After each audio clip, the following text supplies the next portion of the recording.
कबीर है ना, लड़की कौन थी इसके साथ? मेरी शादी हो रही है। हाँ, तुम्हारा रिश्ता पक्का हो गया और तुमने मुझे बताया भी नहीं। नाजरीन, ड्रामा सीरियल मन मस्त मलंग की आने वाली एपिसोड में आप लोग देखेंगे कि रिया जब घर वापस आएगी तो इसकी बहन इसको मिठाई देकर बोलेगी कि ये देखो तुम्हारे कबीर की मंगनी की मिठाई आई है। जिसके बाद कर रिया काफी ज्यादा परेशान हो जाएगी और वो कबीर को कॉल करके काफी ज्यादा गिले शिकवे करेगी और इससे बोलेगी कि तुमने तो मंगनी भी कर ली और बताना भी मुनासिब नहीं समझा। कबीर भी रिया से ये बात सुनकर काफी ज्यादा हैरान हो जाएगा क्योंकि इसको खुद भी अपनी मंगनी के बारे में नहीं पता।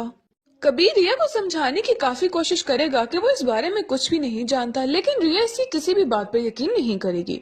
अब कबीर अपनी माँ के पास आएगा और इससे पूछेगा कि आपने मेरी मंगनी किसके साथ तय की है और आप रिया के घर मिठाई लेकर क्यों गई थी। जिस पर इसकी माँ बोलेगी कि बस इसको एक लड़की पसंद आ गई थी और इसने कबीर की मंगनी उसके साथ तय कर दी है और वो बहुत जल्द ही उस लड़की से कबीर को मिलवा भी लेगी। लेकिन कबीर भी अपनी माँ से बोल लेगा कि वो रिया के अलावा किसी और से भी शादी नहीं करेगा। वहाँ पर कबीर एक दिन अपनी कजन को लेकर शॉपिंग पर चला जाएगा और रिया और अस्मा इसको गाड़ी में बैठा हुआ देख लेंगी और अस्मा रिया को बताएगी कि वो देखो कबीर किसी लड़की के साथ घूम रहा है। अब रिया को यही लगेगा कि कबीर ने जानबूझकर ये मंगनी की है और ये वही लड़की है जिसके साथ इसकी मंगनी हुई है।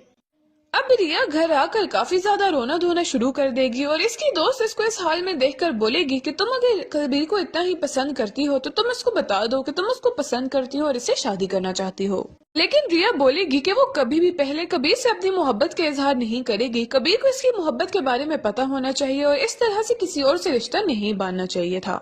इसकी दोस्त इसको बार बार समझाएगी कि वो अपनी अना को इस तरह से बीच में ना लाए और कबीर से बात करे। कबीर ने अगर किसी और से शादी कर ली तो वो क्या करेगी। लेकिन अब रिया भी बोल देगी कि कबीर अगर किसी और से शादी करना चाहता है तो बेशक कर ले और वो अब कभी भी इन दोनों के रास्ते में नहीं आएगी। लेकिन साथ ही साथ रिया कबीर और उस लड़की को बिल्कुल भी साथ देखकर बर्दाश्त नहीं कर पा रही और गुस्से से अपने घर की चीजों की भी तोड़ फोड़ कर रही है।